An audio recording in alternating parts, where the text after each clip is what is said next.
दोस्तों welcome back to our channel friends. मैं आप सबका अपने चैनल स्टॉक्स फॉर लाइफ पे बहुत स्वागत करता हूं। Welcome to STFL family. DFL members, बात की जाए आज आपने देखा कि क्या हुआ मिड कैप और स्मॉल कैप में हमें गजब की पिटाई देखने को मिली और अपने आप में ही इंडाइसेस 3-3%, 4-4% गिरते हुए दिखाई पड़े और स्टॉक का तो बहुत बुरा हाल देखने को मिला।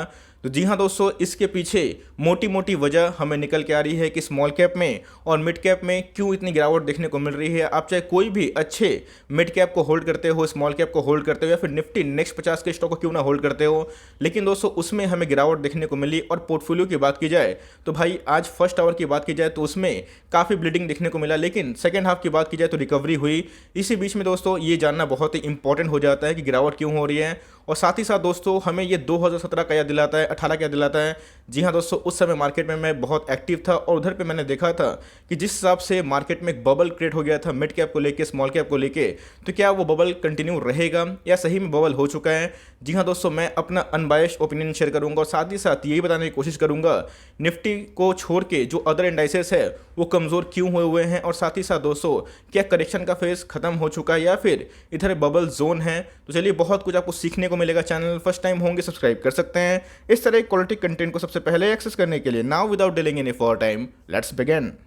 गाइस, आपने नोटिस जरूर किया होगा पिछले कुछ समय से FIIs के बारे में डिस्कस करें। जी हाँ दोस्तों, FIIs बहुत ही इंपॉर्टेंट एक रोल प्ले करते हैं और FIIs का एंट्री बहुत ही ज़्यादा क्रूशियल हो जाता है। तो जी हाँ दोस्तों, FIIs की बात की जाए आप देख सकते हैं कि जुलाई में इन्होंने क्या कर दिया था, 23,000 करोड़ का माल सेल किया था और अपने आप में बहुत बड़ी भाई नंबर्स होते हैं। लेकिन इसके बावजूद भी गाइस मार्केट ने अगर आप देखा होगा तो भाई ऑल टाइम हाई हिट किया और 16,000 के पार जाते हुए देखने को मिला। अगर आप देखें तो FIIs ने इतने माल को बिकवाली किया, तो इसके रिस्पॉन्स में DIS ने क्या किया।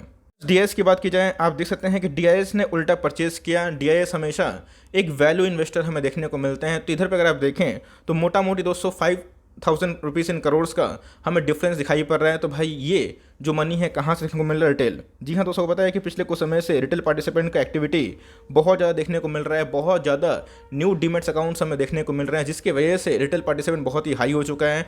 और जिस हिसाब से दोस्तों बहुत जगह पर छोटे मझोले स्टॉक को ही सिर्फ प्रमोट किया जाता है और लार्ज कैप से लोगों को दूर रखा जाता है। तो जी हाँ दोस्तों, ये मार्केट को बहुत ही कंसर्न कर रहा है, रेगुलेटरी बॉडीज़ को बहुत ही कंसर्न कर रहे हैं। और इधर पे लोग ट्रैप ना हो जाएं, इसको लेके बात की जाए रेगुलेटरी बॉडीज़ ने, BSE ने एक सर्कुलर नोटिस किया था, जारी किया था मंडे को। और दोस्तों उसका इम्पैक्ट हमें मंडे को, ट्यूसडे को और वेडनेसडे को आज हमें देखने को मिला। लेकिन इसी बीच में दोस्तों क्लैरिफिकेशन कुछ आ चुकी है, बिकॉज इधर पे आपको पता होगा CDSL की बात की जाए तो पहला डिपॉजिटरी है जिन्होंने 4 करोड़ डीमेट अकाउंट खोला। तो जी हाँ, मार्केट में दोस्तों रिटेल पार्टिसिपेंट बढ़ रहा है, तो इसको लेकर रेगुलेटरी बॉडी भी काफ़ी चिंतित देखने को मिल रही है। तो उनका कुछ सर्कुलर था और उसी सर्कुलर को दोस्तों मार्केट ने नेगेटिव रिएक्ट किया। लेकिन साथ ही साथ दोस्तों अभी की बात की जाए तो अभी एक बहुत बड़ी अपडेट निकल के आ रही है। सबसे पहली बात यह है कि 2017 की बात की जाए तो आपको पता है कि मिड कैप में और स्मॉल कैप में बहुत रैली आ चुकी थी और उसके बाद एक बबल बस्ट होता हुआ देखने को मिला। तो यस दोस्तों, क्या वैल्यूएशंस उतने महंगे हो चुके हैं? नहीं दोस्तों, अभी की बात की जाए अगर आप देखें तो मार्केट में जो अभी के टाइम में जो मिड कैप और स्मॉल कैप है are still not trading and at the premium. अगर आप देखें 2017 की बात की जाए, 18 की बात की जाए तो वो दोस्तों बहुत ही हाईली प्रीमियम था और वैल्यूएशन बहुत ही बबल जोन पे था। लेकिन उस हिसाब से अगर कंपेयर करें तो अभी भी वैसा देखने को नहीं मिल रहा है। इकोनॉमिक एक्टिविटी काफ़ी हद तक प्रॉमिसिंग देखने को मिल रही है। तो भाई इतना सेल ऑफ क्यों? तो भाई इसका रीज़न है सिर्फ एक। इस मंडे की बात की जाए तो BSE ने एक सर्कुलर नोटिस जारी किया था जिसके अकॉर्डिंग हमें ये देखने को मिला, आपको पता है कि बहुत सारे स्टॉक्स में हमें ये देखने को मिल रहा है कि बहुत रैली आने के बाद उसको संग संग तुरंत ASM के स्टेज 1 में या फिर स्टेज 4 में डाल दिया जा रहा है। तो मार्केट रेगुलेटरी बॉडीज़ है ये हमेशा चेक कर रही है कि कोई भी स्टॉक में मैनिपुलेशन है या फिर नहीं। और इसी को लेके दोस्तों ASM को लिस्ट को लेके बहुत ज़्यादा अपडेट देखने को मिल रहा है। और इसी बीच में जितने भी जो फिल्टर्स थे पहले 20% के आसपास थे उसको 10% कर दिया गया है और 10 से कितना कर दिया गया है, 5%। इसी सर्कुलर नोटिस में गाइस बहुत ऐसे मैनिपुलेटर होते हैं, ऑपरेटर होते हैं जिनको ये बिल्कुल भी पसंद नहीं आता। आपको पता है दोस्तों कि बहुत लोग मार्केट में आते हैं और ये सोच के आते हैं कि रातों रात उनको राकेश झुनझुनवाला सर के जैसा अरबपति बनना है। ऐसा पॉसिबल नहीं होता है और इसी गलती में दोस्तों क्या करते हैं, कोई माइक्रो कैप में निवेश कर देते हैं जिसका मार्केट कैप 1,000 करोड़ से नीचे है, 500 करोड़ से नीचे है। तो इसको लेके बात की जाए BSE ने एक नोटिस जारी की थी, बताया था कि जितने भी छोटे मझोले कंपनी हैं जिसका मार्केट कैप छोटा है और प्राइस भी बहुत छोटा है और जिसे मैनिपुलेशन हमें देखने को मिलता है तो भाई उसको एक सीधा बात की जाए एएसएम लिस्ट से होके गुजरना पड़ेगा। और बहुत सारे ऐसे कंपनीज है, वेरियस कंपनीज, जिसका फिल्टर उन्होंने रिवाइज कर दिया। पहले 20 था सर्किट, उसके बाद 10, और अभी की बात की जाए तो 5। और यही दोस्तों मार्केट को अच्छा नहीं लगा, और इससे बीच में इधर ऑपरेटर्स को एक बहाना मिल गया और उसने क्या कर दिया, एक ह्यूज सेल ऑफ किया। लेकिन दोस्तों इसी बीच में अभी की बात की जाए तो एक क्लैरिफिकेशन सामने आया है। क्लैरिफिकेशन की बात की जाए तो उसमें कितना दम है, फटाफट चेक कर लेते हैं। आज की बात की जाए, जी हाँ दोस्तों, इस सेल ऑफ को देख के सीधा दोस्तों मिड कैप और स्मॉल कैप की बात की जाए, इधर पे जो आज हमें सेल ऑफ देखने को मिला, इसको लेके बीएसई ने कुछ क्लैरिफिकेशन दिया और एक नई रूल के अकॉर्डिंग उन्होंने कुछ आज बताया।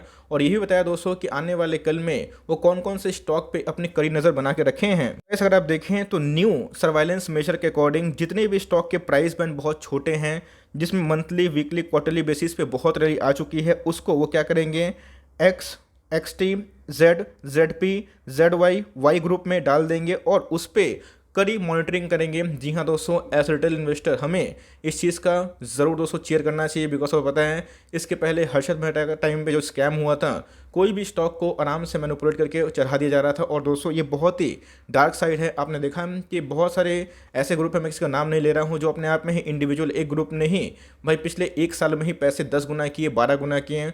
उनके फंडामेंटल्स उतने अप टू द मार्क नहीं थे और उसके बावजूद भी स्टॉक के प्राइस में काफ़ी मैनिपुलेशन देखने को मिला, और जिसकी वजह से बहुत सारे आवाज़ भी रेस हुए। और दोस्तों ये एज रिटेल इन्वेस्टर बहुत ही गलत बात होती है, बिकॉज अगर आप मार्केट में पुराने हैं तो ऑफकोर्स आपको पता होगा कि कौन सा स्टॉक को चुनना है, कौन सा स्टॉक को अवॉइड करना है। लेकिन जो मार्केट में नए हैं वो कोई भी स्टॉक किसी के रिकमेंडेशन खरीद लेते हैं और टॉप पे फंस जाते हैं, और यही दोस्तों उनके लिए बहुत ही घातक होता है। और इसी को लेके बीएसई ने एक सर्कुलर जारी किया था और जिसके अकॉर्डिंग मार्केट ने इसको नेगेटिव रिएक्ट किया। लेकिन दोस्तों अभी की बात की जाए तो क्लैरिफिकेशन आ चुकी है, और क्लैरिफिकेशन क्या है फटाफट चेक कर लेते हैं। देख सकते हैं कि फ्रेंड्स कि जिसका प्राइस की बात की जाए 20 रुपया, अगर आप देखें सिक्योरिटीज वर्थ ₹20 और above having market capitalisation less than 1000 rupees crore. जी हाँ दोस्तों, इसलिए मैं बोलता हूँ कि छोटे मझोले अगर आप माइक्रो कैप में निवेश करने का सोचते हैं तो मेक श्योर वहाँ पे उनके फंडामेंटल सही रहें। आपने ऐसा देखा कि बहुत ऐसे स्टॉक है जो फंडामेंटल के विपरीत काम कर रहे हैं, उनकी अगर अर्निंग 10 करोड़ हो रहे हैं तो भाई उनका जो प्राइस भाग रहा है, ऐसा लग रहा है कि वो 100 करोड़ अर्निंग दे रहे हैं।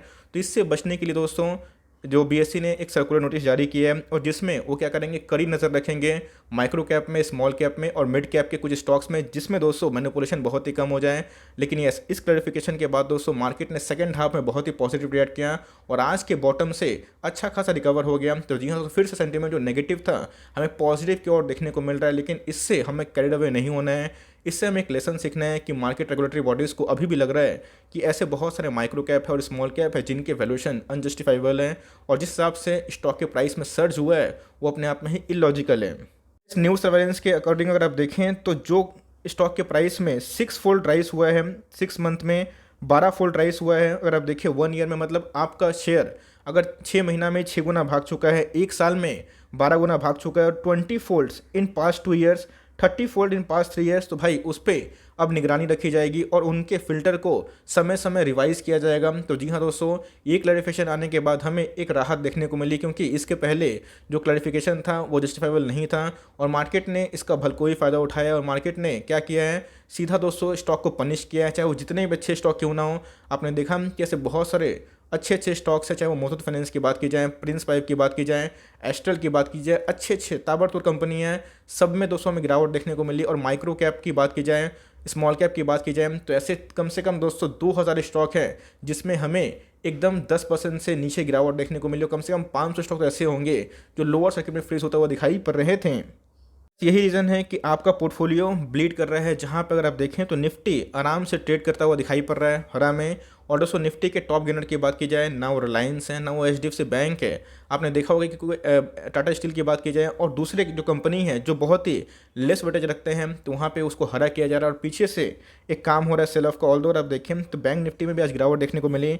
मिड कैप की बात की जाए तो भाई आज हमें 1.5% से ज़्यादा टूटता हुआ दिखाई पड़ रहा था। नेक्स्ट 50 की बात की जाए तो जी हाँ दोस्तों, हमें उसमें भी गिरावट देखने को मिल रही थी। और बात की जाए निफ्टी 100 में भी हमें अच्छी खासी फॉल देखने को मिली, लेकिन अपने बॉटम से आज सबने रिकवर किया। तो भाई यही रीज़न था जहाँ पे स्मॉल कैप में और मिड कैप में हमें ह्यूज सेल ऑफ देखने को मिल रहा है। पूछेंगे कि सर इसका सोल्यूशन क्या है? इसका सोल्यूशन एक ही है कि भाई आप कोई भी अच्छे स्टॉक को होल्ड क्यों ना करते हो, स्टॉक का प्राइस गिरेगा वो आपके कंट्रोल में नहीं है। बिकॉज हमेशा स्टॉक मार्केट आपको सुख नहीं देगा, दुख भी देगा, पेशेंस टेस्ट करेगा। और इसी बीच में याद रखिएगा, जिसमें अर्निंग विजिबल होगा दोस्तों आज वो गिरेगा, कल वो रिकवर ज़रूर करेगा, इसीलिए अच्छे स्टॉक बने रहें। आप देखिए कि किसके फंडामेंटल्स मजबूत हैं, जो बहुत ही ओवर वैल्यूड नहीं है, जिनके वैल्यूएशन जस्टिफाई करते हैं, और साथ ही साथ दोस्तों उनके अंदर ग्रोथ विजिबल है।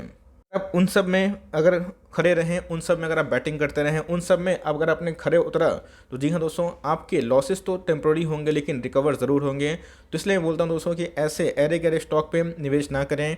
निवेश करना है तो मैक्सिमम जॉब का एलोकेशन होना चाहिए, लार्ज कैप में होना चाहिए, मिड कैप के टॉप क्लास कंपनी में। उसके बाद नेक्स्ट 50 की बात की जाए, निफ्टी नेक्स्ट 50, उसमें अच्छी अच्छी कंपनी आपकी नज़र होनी चाहिए। और साथ ही साथ दोस्तों स्मॉल कैप की बात की जाए तो सारे स्मॉल कैप बहुत अच्छे नहीं होते हैं, कुछ स्मॉल कैप में बहुत मैनिपुलेशन होता है। तो अपना देखिए, अपने जो मैंने आपको सिखाया है बहुत बार कि कौन कौन से फिनेंशियल्स पढ़ के आप आराम से स्मॉल कैप को चुन सकते हैं। तो अगर कंपनी में ग्रोथ रहेगा तो भाई आज न कल रिकवर करेगा। तो ये छोटी सी अपडेट थी कि मार्केट क्यों गिर रहा है, स्मॉल कैप में और मिड कैप में प्रॉफिट बुकिंग और इतना क्रैश क्यों देखने को मिल रहा है। तो ये दोस्तों मुझे लगता है कि अब थोड़ी पॉजिटिविटी देखने को मिल सकती है। और मेरी एक ही सलाह होगी, अच्छे स्टॉक को चाहे वो लार्ज कैप को ज़्यादा लोकेशन दीजिए, मिड कैप को थोड़ा कम और स्मॉल कैप को उससे कम, लेकिन जिसमें ग्रोथ विजिबल है उससे बने रहें। ऑल्दो आई नो कि बहुत लोगों का प्रॉफिट बहुत कम हो गए होंगे या फिर बहुत लोग लॉस में भी हो गए होंगे, लेकिन दोस्तों ये मार्केट का साइकिल है। मार्केट में वक्त स्पेंड करिएगा तो आपको वही जो लॉसेस है पॉजिटिव में ज़रूर कन्वर्ट हो सकते हैं। इस अपडेट थी, आई होप मेरा ये फट आपको अच्छा लगा कि मार्केट क्यों गिर रहा है। सेबी ने क्या क्लैरिफिकेशन दिया कि 20 रुपया और 1000 करोड़ से नीचे की इसका मार्केट कैप है, इस पे उनकी कड़ी नज़र होने वाली है। मैं बोलूँगा कि एज ए रिटेल इन्वेस्टर हमें ज़रूर शेयर करना चाहिए और प्राइस मैनिपुलेशन से ज़रूर बचना चाहिए। आई होप दोस्तों मेरा एफर्ट आपको अच्छा लगा, और अच्छे स्टॉक में अगर आप निवेशित हैं तो एकदम निवेशित रहें। मार्केट गिरेगा तो मार्केट भागेगा भी, और देख लीजिएगा जो अच्छे स्टॉक है चाहे वो मिड कैप के हो स्मॉल कैप के हो, उसमें रिकवरी भी जल्दी ही देखने को मिलेगी। तो आई होप मेरा एफर्ट आपको अच्छा लगा। वीडियो अच्छी लगे तो लाइक कर दीजिएगा, चैनल फर्स्ट टाइम होंगे तो याद से सब्सक्राइब करना भूलिएगा। फर्दर कोई डाउट उसको ड्रॉप कर सकते हैं, कुछ तो रिव्यू चाहिए उसका नाम ड्रॉप करना भूलिएगा। I would love to make a video on your demand. Guys मिलते हैं जल्दी ही, तब तक के लिए bye, thanks for watching friends, God bless you all.